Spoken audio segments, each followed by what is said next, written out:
What's up, everybody? We're back with another episode of Turnover on Downs. I am your host, Jake Dom, and joining me as he does every week here is my buddy Kyle. How's it going today, Kyle?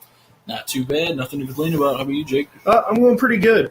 So sorry about last week. We had some technical difficulties, and we did not get a chance to get an episode up. We recorded one. It just didn't, sometimes that happens. But we finally know who the playoffs after weeks of talking about it. We will get into that in our predictions, our playoff surprises and stuff like that. But to kind of wrap up the season, what we want to do is we want to do our 2018 awards. And to start this things off, it is the first award we're going to give, so we probably should do the first-year players. So Rookie of the Year, Kyle, who'd you have this year?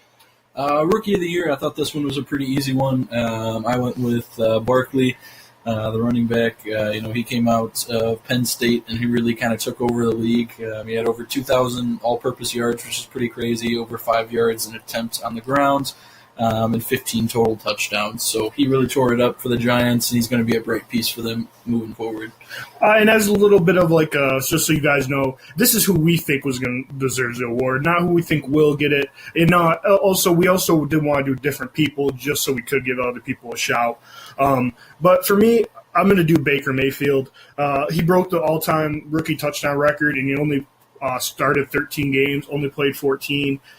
He had a little bit over 3,700 yards, 27 TDs. He did have 14 interceptions, but, as a rookie, that stuff happens. And he just kind of played with the swagger that I thought that, that's what the Browns needed. And really took a team from 0-16, and they only, they didn't make the playoffs, but they did finish the 7-8-1. So overall, I think it was a really good season for him, and he has a bright future going forward, just like Saquon does.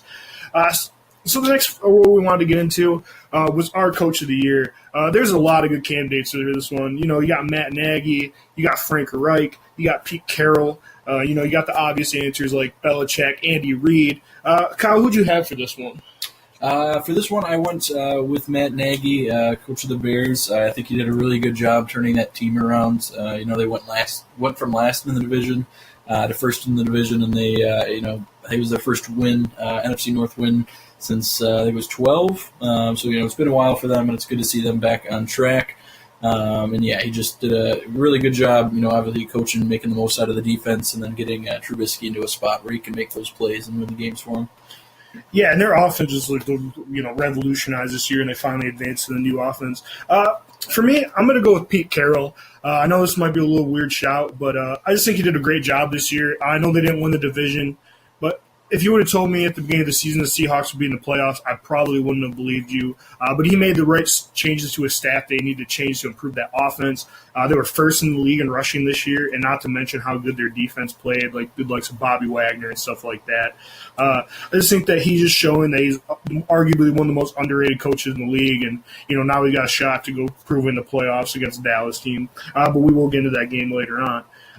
So the next award we wanted to do is I know this is not a real award in the NFL, but for us, the Comeback Player of the Year award just seems like it has to be guy that's injured. So we're going to kind of take a page out of the NBA's book here, and we're going to do the most improved player. Who'd you have for this, Kyle?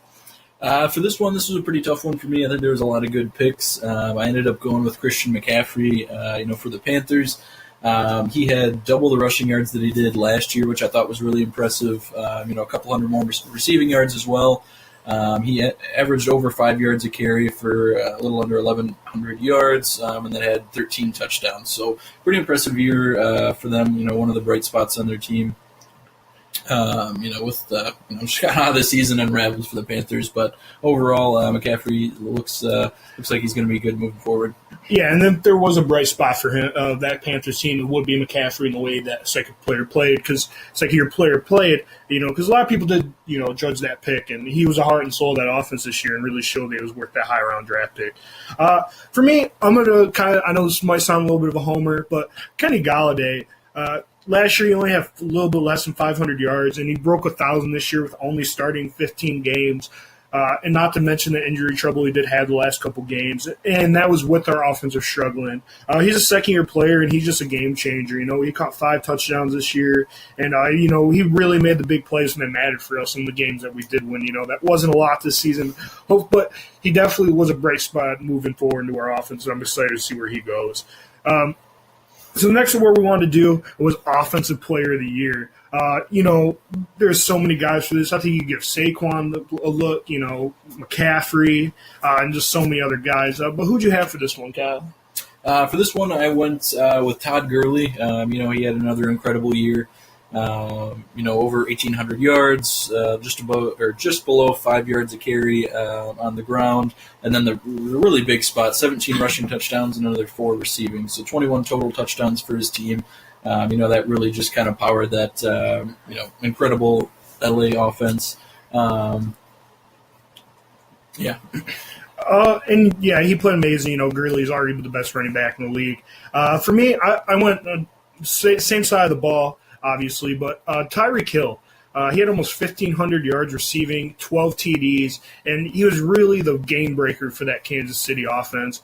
He was always catching ball. He averaged 92 yards a game, which is just insane. Not to mention he had a rushing TD in there too. It just seemed like whenever Mahomes got into some trouble, he was really hitting him, especially when Kelsey was out for those couple games as well. So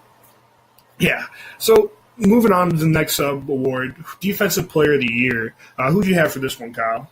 For this one, I went with another LA squad member, Aaron Donald. So, he almost broke the sacks record there.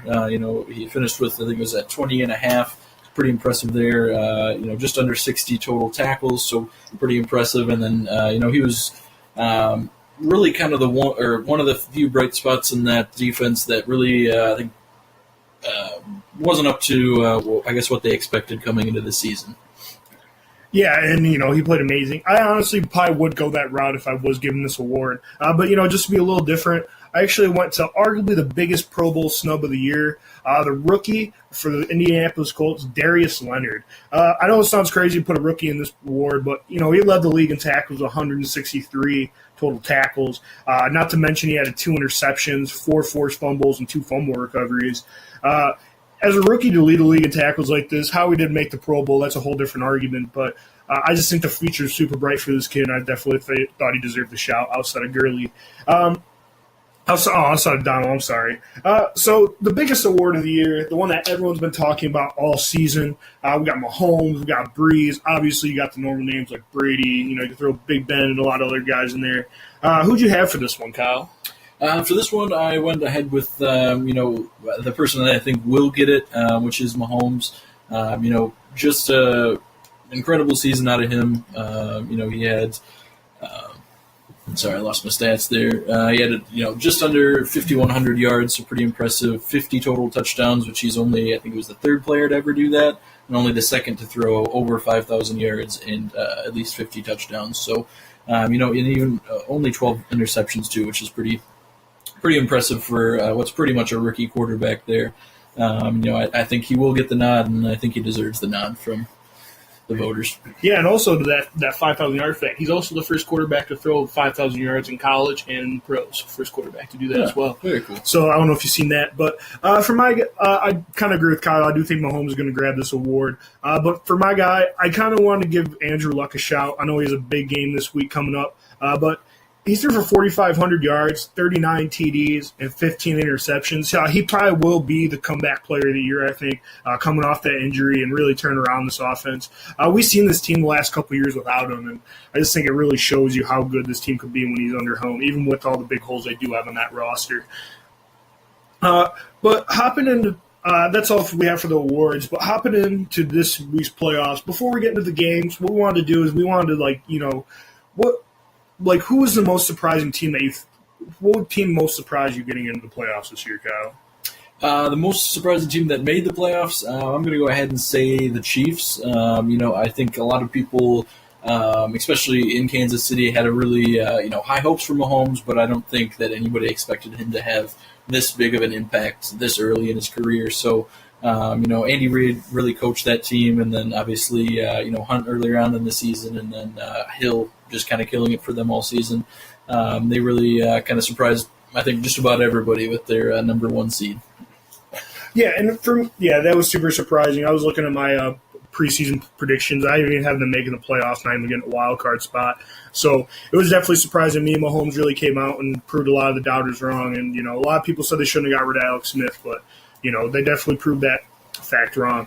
For me, I think the most surprising team that got in was the Baltimore Ravens. If you look definitely how the beginning of their season was going, it did not look like they were going to go that route. But John Harbaugh, which is another guy I consider for that coach of the year, but he made the right call at the right time to put in this rookie. And, he rattled off a 6-1 record at the end of the year to get them into the playoffs. And I just thought that was an amazing effort by them. And, their defense is arguably the best in the league, if not number 2 to the Bears. So, great performance by him. And on the opposite side of this coin, my most surprising miss of the playoffs would be their divisional foe, would be the Pittsburgh Steelers. If you look at that offense and that high-caliber offense, I know Connor was here at the end of the year, but they just took too many bad losses to that Oakland, Denver, stuff like that. But Big Ben did have a good season. I'm sure you guys all seen the Antonio Brown drama going on, but I think with a team that talented, I was really surprised that they missed. Oh yeah, I definitely, was definitely between picking them, and then I went ahead and went with Minnesota. I just think that they were such a good team last year with Case Keenum at quarterback, and I think even though a lot of people are disappointed with the way that Kirk Cousins performs, I think he did have a really good year, and he was definitely an upgrade from Keenum. So I was surprised that they didn't make the playoffs.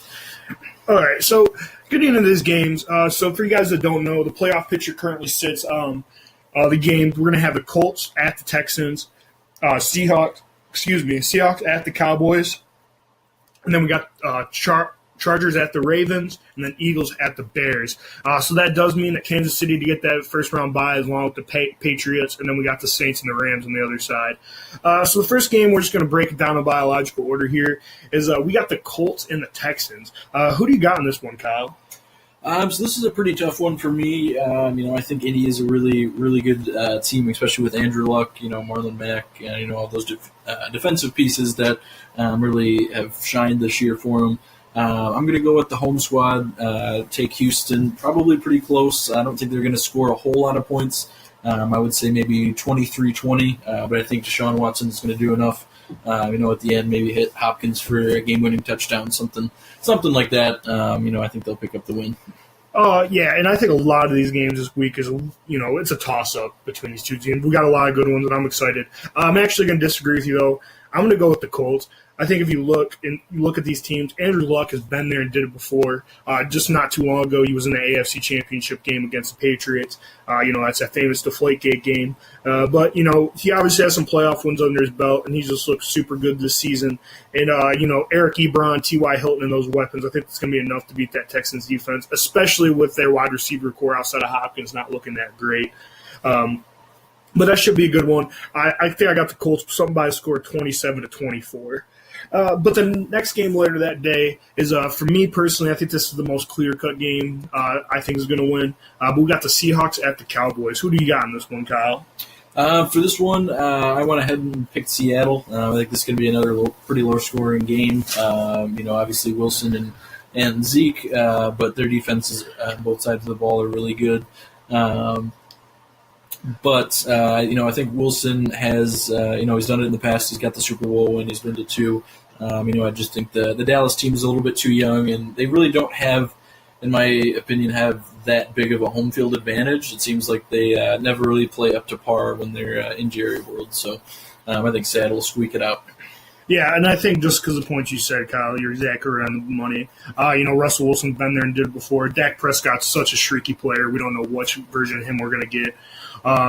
But I think that this team talent roster-wise is pretty equal. But if you look at these two teams, Seahawks have the better coach and the better quarterback. And I think that's what's going to matter in the playoffs, and it's going to come down to, probably Russell Wilson making a big drive at the end.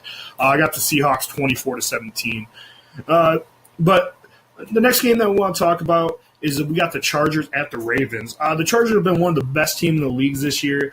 Even though they're in that wild card spot, they're only one game back from getting that first seed. So, obviously they've been balling out all season, but they did just take that loss early, not just a couple weeks ago to this Ravens squad. Do you see that result being the same, or do you think the Chargers are going to prevail? I kind of went back and forth on this one. I think in the end, the Chargers are going to pull this one off. I think they're going to come to play. They're going to come more prepared than they were the other week. I don't think they're going to get completely shut down like they did against that defense the last time. But I do think the Ravens have a really good shot at this. It's just how much trust can we put in Lamar Jackson this early in his career. So I went with the score of somewhere along the lines like 28-24. It's going to be a close one, probably. Comes right down to the end of the game, but I think the Chargers will pull it out. Yeah, this one was another tough one for me. I think I'm going to disagree. I think this Ravens team is this is the worst possible matchup for this Chargers squad. They're built to stop the modern NFL offenses, with Derwin James and that pass rush and Bosa. They're just meant to face a passing attack, and, this Ravens team is the exact opposite. They're going to run the ball down their throat. Lamar Jackson, Gus Edwards, and Dixon, and all those guys. I think they're going to, not to mention their great defense. So I think they're going to come ready to play. I think it's going to be a really close one, and I got the Ravens by a score of 21-20, and I expect Lamar Jackson to get his first playoff win as a rookie. But the last game that we got to talk about is the red-hot Eagles at the Chicago Bears. Just a couple weeks ago, it was kind of crazy to think that the Eagles were going to be in the spot. Everyone thought the Vikings had it, but, the Bears, they beat the Vikings Week 17, and I know we didn't get a chance to put it out. I thought the Vikings were going to win that game. They definitely let me down, but, here the Eagles are. They're playing their best football at the right time. But they got a really tough one this week going into Chicago. Who do you got this week? This is a pretty crazy matchup, that I didn't really expect. You hit the nail on the head there. The Eagles, 3 weeks ago, they were looking at, against the Rams, just lost it. Who did they play 2 weeks ago? Houston. Yeah, Houston, that's right. So playing the Rams, Houston, and then, Week 17 matchup against the Redskins, who, did have a pretty good season. Obviously, their quarterback was out, but, pretty tough 3-game stretch, and they had to win out, and have some magic with the Vikings losing last week. So pretty impressive there for the Eagles to even get in the situation. However, I don't think that they're going to go into Chicago and win. I think, Nick Foles has been, like you said, just red hot, super impressive, last couple of games. But that Bears defense is proven that it's no joke. It's, shut down even the best offenses in the league. So I'm going to go, take Chicago with a score of about 20-17. And I think that this Eagles team is definitely going to pull up a good fight against this defense, but I just think it's too good for them to overcome. If you look at the weather for that game, it's supposed to be 40 degrees, but with 11, 12-mile-an-hour winds, so it's going to be a cold, windy Chicago day, and that plays just in Chicago's favor with their defense, their running attack. I think they're just going to run the ball down this defense's throat. I think it's going to be a really close one, though. I think it's going to come down to probably Nick Foles just not doing just enough there at the end, the defense making a big stop. I got the Bears 17-14. I think it's going to be really low scoring like a lot of these games, but I'm excited. It should be a good week of football. Before we get out of here, what game are you most excited for this week, Kyle? This week, I think I'm actually excited for the first one. I'm going to go Houston and Indy. I think that could go either way. And I think there's a lot of young, fun talent to watch on both sides, and definitely going to tune into that one. Yeah, and I think for me, I think it's probably the Ravens and Chargers game. I think we just have a clash of two different offenses, defensive team building a running game, obviously the Chargers passing attack. So I think that'll be a good one, but I'm excited for all these games, But we will be back. We're going to break those games down next week, and, we're going to talk divisional round football. But I hope you guys enjoy the pod. Do us a favor, hit that subscribe button, hit that like button, because we will be back next week. Thank you, guys.